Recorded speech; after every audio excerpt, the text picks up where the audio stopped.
Hello and welcome to Ditching Hourly. I'm Jonathan Stark. This time around, I am joined by listener Josh Robbs, who's wondering how to find clients who are big enough to afford his services, but not so big that they have internal employees who already do what he does. Here's Josh. Hey Josh, welcome to the show. Thanks for having me. Could you tell folks a little bit about yourself to give them context for the conversation? Certainly. My name is Josh Robbs. I'm an internet marketer and web designer. I started going freelance about 2 years ago. Since then, I've been listening to, your podcast. I've been listening to Philip Morgan, your little circle of influence. Yeah. So I've been listening to the podcast. I've been on the newsletters. And where I am right now is I just came off of 2 failed attempts at a merger with a buddy of mine. Just the timing was wrong. So I'm kind of restarting myself, and I wanted to do it right. Mm-hmm. I wanted to lay the groundwork, and so I was doing a bunch of research, and I kind of got real flustered with the research. Mm-hmm. Okay. And the timing is kind of ironic due to the newsletter you sent last night. Today's the July 12th. The July 11th newsletter was you talking about the research you did when you switched to the credit union position, Mm-hmm. which was none, which kind of like it took my legs out from underneath me. I was like, oh, wow, I'm a little off topic here, or, I'm in the wrong place. So really looking forward to this conversation. Sure. Yep, it's a natural inclination to want to have some data when you're going to make what feels like a really big decision. That decision being what vertical market or target market or audience do I want to focus on to do my best work, go deep in a specialty, make it easier for me to market myself to these sorts of people. So when you're faced with that decision, which feels counterintuitive compared to a more generalist position where you're happy to take all comers. Anybody that needs internet marketing or web work, come on down. I'm good at it. I can do it for you too. You naturally want to have some sort of, you want to do some research to get some data to make a good decision. Interestingly, or perhaps not surprisingly, I suppose, everyone's had this experience at one time or another. The research is, of course, a smart thing to do, but it can also turn into procrastination, and it can actually overwhelm you with data. And the dear listener, the email that Josh is referring to is one where I say, I had experience in a few different verticals, things like the photography business and travel and tourism and credit unions. And so, not tons of experience in each, but maybe 1 or 2 customers in each of those, 2 or 3, let's say. And I had an experience with them that was enough for me to have a gut instinct about the kinds of people that worked in each industry and the sorts of problems that they had and the interesting challenges that they faced and their level of urgency with getting the kind of thing I do done. And I just sort of was like, you know what? I'm just going to pick credit unions. I dig them. I think that the people are super interesting. It's like a nonprofit bank. It's such a weird thing, so it tends to attract the kind of person who's I click with. They're a little bit earth friendly, a little bit crunchy, and it's wild for the banking industry. So anyway, I'm rambling, I guess, but the point is that I didn't do any research, but I did have some information. That's what I'm getting at. I had some information because I had worked with people there. I was familiar enough with the industry to know that I was going to like it. And the market's gigantic. Credit unions are a small-ish thing, but there's still something like 3,000 of them in the United States, and I could probably only ever work with 3 or 4 at a time, so there's plenty. I would never live long enough to go through every credit union. So you sent an email in about what you call the Goldilocks Problem. Could you describe that a little bit? In my research, I was looking at, a set of criteria I had, in general terms, do they have the money? Do they know they have a problem? And are they ambitious enough to get it fixed. Hmm. But it seemed like that was the minimum criteria. But then when you looked at the maximum criteria, they butted up against each other. If they were so ambitious that they would want it fixed, if they were too ambitious, they would have fixed it already. If they were making enough money to afford paying someone to fix the problem, that's good. But there's a point where they're making so much money that they just don't care. So I was having trouble trying to figure out what do you look for Hmm. in doing the research, because if they're not ambitious, it looks just like they have a problem that needs solved. So is the porridge too hot? Is the porridge too cold? I'm looking for the porridge that's just right, but there's 1,000 bowls of porridge that all look the same, and I'm trying to find the one that's the right fit. Right. Yeah, I totally understand. This is it's like the natural reaction in this situation. So let me share a couple of things that I had learned along the way working with credit unions specifically that probably would have come up in research had I needed to do it. And one thing was that there are a whole bunch of online publications and fintech, financial tech conferences that folks like decision makers and upper level management at credit unions go to or pay attention to, or they basically devote their energy to reading and following and listening to when they're thinking about keeping up with what they do at work. How do they stay cutting edge in their business? What would a president or CIO or CTO of a credit union listen to stay up to date? And on the one end, or the high end, I should say, they probably read Harvard Business Review, just sort of a general leadership publication. But they also follow these, there's set websites like Credit Union Times, and they have conferences, and you can go and look and say, okay, what articles are people responding to? Are they tech articles that are something that I can address? So I can look and say, because what I do is mobile strategy consulting. So if a credit union is trying to engage their members more deeply with, say, some kind of digital experience, probably on mobile, then I can look around at these conference talks and the speakers who have a big following on Twitter or wherever, on LinkedIn, and I can look at the articles that are getting written and seem to be getting the most engagement. And if those things are things like, about onboarding new members on mobile, or conversational computing interfaces, because, Google Assistant is now on iOS and Android, and how do we create a user experience around that? I can look and see what things are of interest to these people, what's on their mind, and be like, oh, you know what? I could actually speak intelligently about a segment of these things. The industry clearly cares about it. So, I could actually see myself speaking at one of these conferences about a topic like this, or I could see myself writing for one of these magazines or publications about one of these topics. And I could, it was like, it was something that I came across in my research, and it was enough for me to be like, okay, I could be seen as an expert at my thing for this audience because they do seem to care about it. So then the size thing, you brought up the size thing. So if an organization is really small, maybe they have one branch or no branches. One branch is actually worse than no branches, to tell you the truth. But let's say they have one branch. Let's say I look at their financials and I know that their member base or their assets under management, or numbers like those, their strategy, their mission, all of these things are public. You can look them up.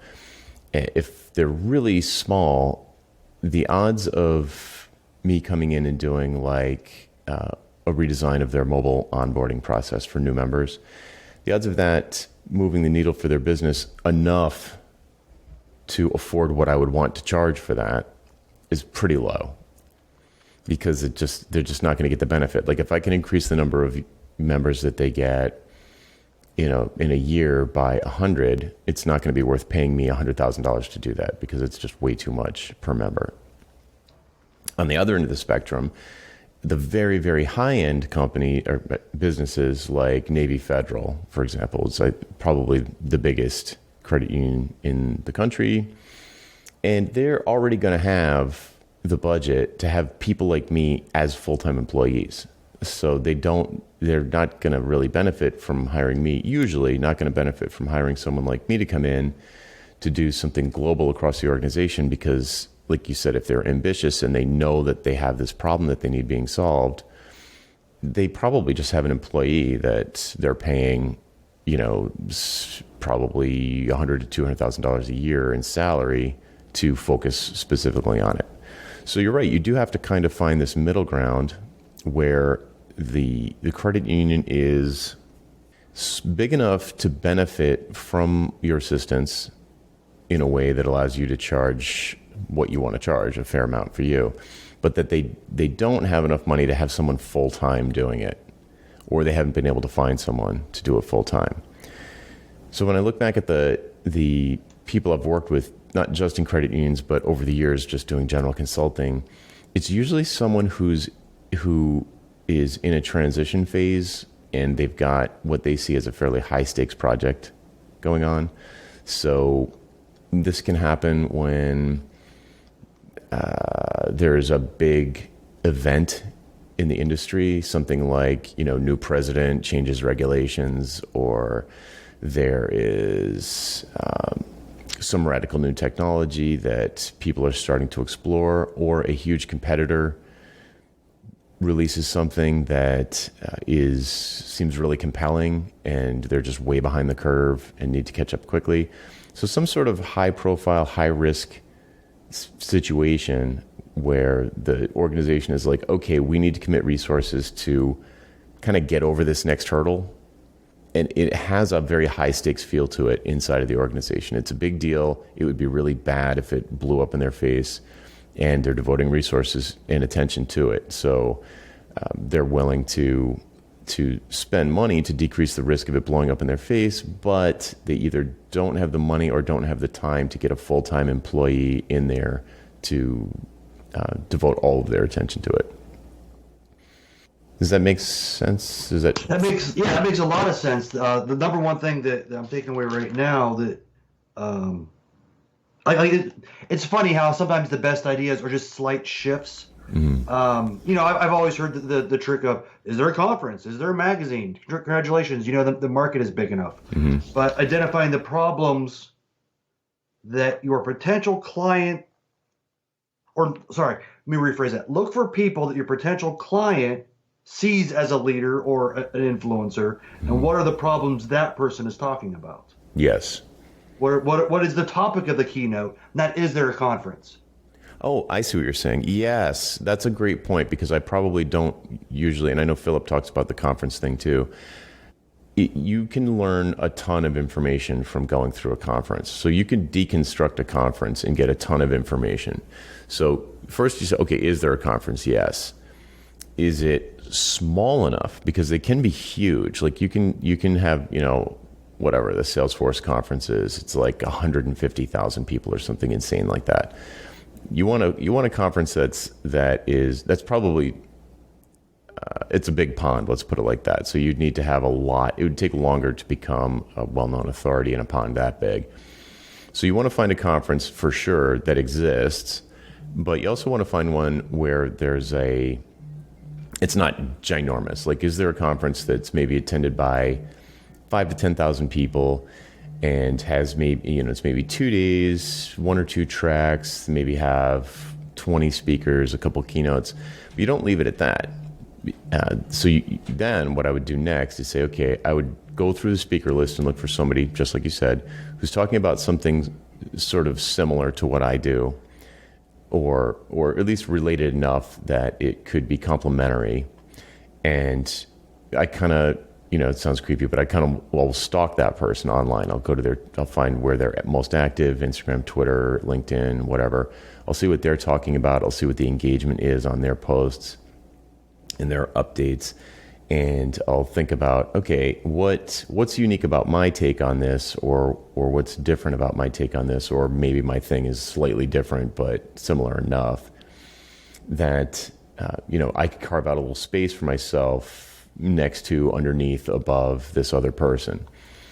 And it's like, all right, this is interesting. I can see that this particular speaker, Joe Smith, he spoke at this conference the last 3 years. The last year he keynoted what changed. Apparently he's doing something right. So you can go even further down that rabbit hole. You can go to his site, Joe's site, and see what kind of services he sells and that sort of thing. Maybe go to the Wayback Machine and see if he's changed his site regularly or often, regularly or recently, or if it's been the same for a long time. You can kind of presume that he's doing okay, with the products and services he sells. So there's just a crazy amount of information you can get there. Sponsors is another thing. So you can look at the people who sponsor the conference and say, okay, these are companies who are perhaps partners for you. So I've worked with some people who have a really hard time.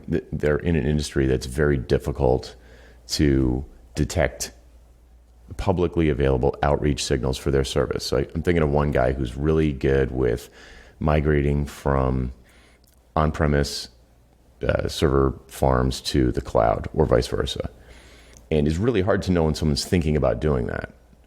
So, maybe what you do is partner with a company that doesn't want to do what you do, but they get the signal earlier in the game that somebody is thinking about this. So maybe somebody who's a company that has salespeople that are trying to sell the on-premise hardware, or people at AWS who are trying to sell the company.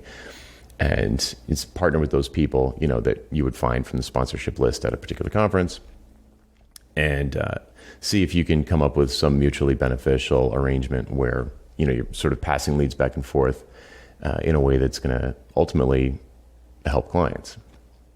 Another cool trick with the speaker, I was talking about Joe Blow, Joe Smith earlier. You can also look on that person's, either on their website, on their LinkedIn, on their Twitter, or perhaps they have an account on SlideShare, or what's the other one, Lanyard, and see where else they speak. So you can very quickly create this network. I see it as a web of opportunities for, I'm not talking about spending a week doing this. I'm talking about maybe an hour, but you can find this web of opportunities and make a list of all the conferences that Joe Smith spoke at and be like, oh, here are a bunch of good conferences I should probably speak at. Do I know anybody that's spoken there? Do I have friends with any of the other speakers? Am I friends with any of the other speakers, or friends of friends? Can I reach out and get an introduction to the organizers? It's like there's so much information available on the internet, and on conference sites are just a wealth of networking information. They're like this 3-dimensional or 4-dimensional spider web of data. They're amazingly useful. But I didn't mean to go down a rabbit hole in the conference thing. But you said that it's thinking about it in a slightly more in-depth way was helpful. Yes, very much so. All right, cool. So what is the audience? What is maybe the top couple of audiences that you're thinking about targeting? Are there any obvious ones in the room full of porridge bowls? Are there any obvious ones that you are thinking about? Well, I've been trying to find some that are, they got to have money, obviously, but are interesting and have the drive. The one group I've been looking at is either luxury bed and breakfasts or historic bed and breakfasts. You've worked in the web for more than 10 minutes. You know that the general person has a horrible time making content for a site, even at a business level. So that's one of the things I've been looking for is what's someone that can make pretty pictures or do something interesting just by recording what's already there. I actually tried tattoo artists for a while, but that was a bad roll of the dice. But the historic bed and breakfast, they attract people that would be interested in the building, the history of the building. So they have a story to tell. So you're not trying to teach someone how to become a writer just to get their business a little more attention because the story's already there. Right. So Well, that's probably the big one. yeah, I like that because it instantly, I can always tell when somebody says something that my brain has this reaction where I immediately start trying to think of people I know that are in that space or that own one or run one like that, like a business like you just described. And I usually call this like a Rolodex moment where your position is, your target market is clear enough to make my brain do that.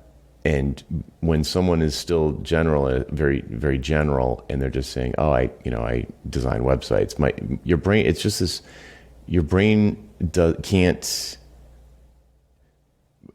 There's no handles for the idea. Yeah, there's just nothing there. Your brain just doesn't react. There's just nothing. You're like, okay. Your response is kind of like, okay, who doesn't need a website? Pretty much everybody. I mean, like you could imagine. And so the problem there is like, well, I know thousands of people. I'm connected to thousands and thousands of people on Twitter and LinkedIn and Facebook and in real life. But I'm not going to spam them all like, hey, you should really talk to Josh. You need a website, right? You're not going to do that.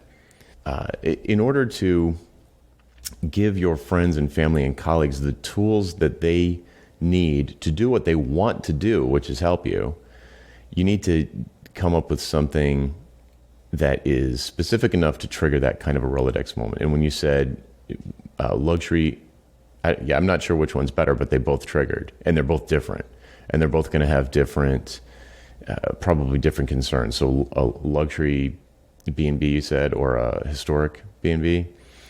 That's super interesting. So like if we were working together, it's like, oh, okay. So you know what you do and you know what skills you have, and you believe that you can serve a certain class of problem with those skills, or maybe that you can solve a certain class of problem with those skills.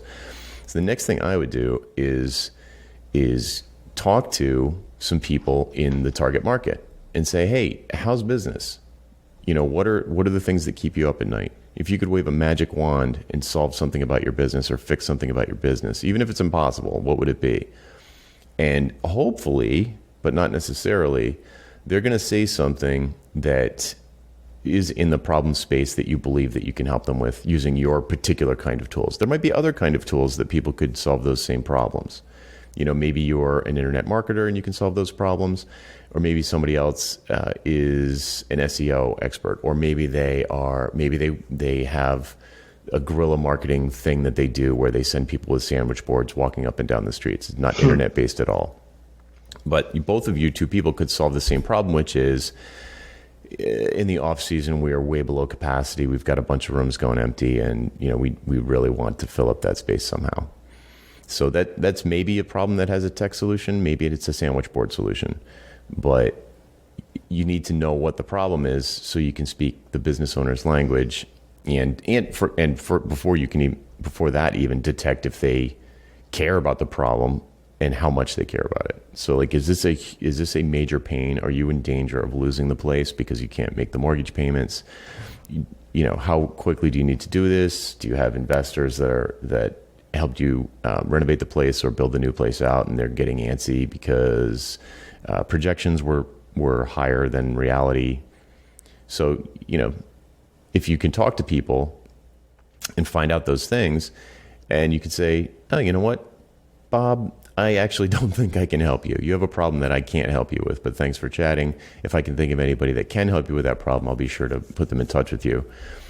Or they're like, oh, we are sure that if we could just set up we've got 10,000 email addresses from people who have stayed here in the past, and we're confident that if we could do like an email marketing campaign, that it would really help move the needle for us. Can you help us with that? You'd be like, yeah, I could totally do that for you. I can take that ball and run with it. Mm-hmm. So it sounds like, I feel like this is my answer to every question, which probably is pretty tedious for people. But the solution is either talking to people in your potential target market or reading their minds somehow, like by doing research like we talked about earlier, conference research or other experts in the space and authorities. Who are they listening to? Why are they listening to them? And that kind of thing. I think the quickest way is to just pick up the phone or send an email and talk to somebody. But if not you, Josh, but dear listener, if you don't have the personality you just can't bring yourself to do something so forward as to send an email to someone who doesn't know you, then online research is the next best thing as long as you don't overdo it.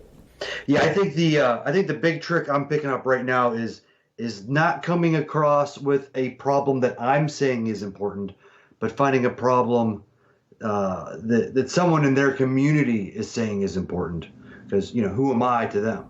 Well, the best thing is that they'll be saying themselves it's important. If you can talk to them and find out what they think is important, that's critical.